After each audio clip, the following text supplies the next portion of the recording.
বন্ধুরা, আজকের বাজারে গেছি একদম জ্যান্ত জ্যান্ত কই মাছ। এই 10টা 11টা মাছ কাটতে আমার 1 ঘন্টা টাইম লেগেছে। একদম কি কাটা।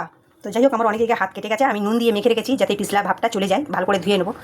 তো ধুয়ে নিয়ে আসি। তো এখানে দিয়ে দেবো হলুদ গুঁড়ো, নুন দিয়ে দেবো, দিয়ে ভালো করে মাছটা মেখে নেব।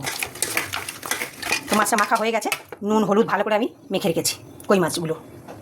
4টে আলু, 2টো পেঁয়াজ আর ফুলকপি দিয়ে ঝোল করবো। তা আসুন আমরা কেটে নিই আলু।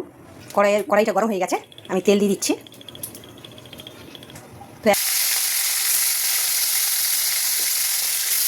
মাছটা দিয়ে দিয়েছি। তো মাছগুলো ভাজা হয়ে গেছে, এবার তুলে নেব। এখানে মশলা আছে আদা রসুন পেস্ট, হলুদ গুঁড়ো, জিরের গুঁড়ো, লঙ্কার গুঁড়ো, ধনের গুঁড়ো, স্বাদ মতো নুন, 2টো পেঁয়াজ বেটে রেখেছি। তো মাছ ভাজা হয়ে গেছে, আর একবারও হচ্ছে, এবার তুলে নেব। মাছ ভাজা তেলে ফুলকপিটাও ভেজে নিচ্ছি। ফুলকপি ভাজা হয়ে গেছে, একই তেলে আলুগুলো ভেজে নেব। তো আলুগুলো ভাজা হয়ে গেছে, এবার তুলে নেব। ওই তেলের মধ্যে জিরে ফোড়ন দেবো। যে টমেটোটা আমি বেটে রেখেছিলাম, পেঁয়াজটা একটু ভাজা ভাজা হয়ে গেছে, টমেটো দিয়ে দেবো। এখানে যে মশলাগুলো আমি রেখেছি এই 1 চামচ করে এগুলো দিয়ে দেবো।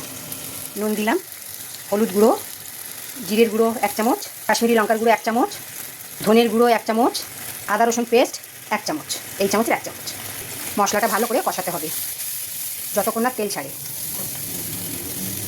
তো মশলাটা কষানো হয়ে গেছে, মানে হয়নি, আরেকটু হবে, কিন্তু তেল ছেড়ে দিয়েছে। এবার আলু ফুলকপি যেগুলো ভেজে রেখেছিলাম ওইগুলো দিয়ে ভালো করে কষাবো। বন্ধুরা, আজকে 4-5 মাস ধরে আমার আইডিটা বাড়ছে না, মানে একই কমেন্ট একই সবই রয়েছে। অথচ আমি প্রতিদিন ভিডিও দিচ্ছি, অন্যের ভিডিওতে লাইক শেয়ার কমেন্ট করছি, কিন্তু কেন এটা এরকম হচ্ছে আপনারা কেউ যদি জানেন কমেন্টে আমাকে জানাবেন প্লিজ।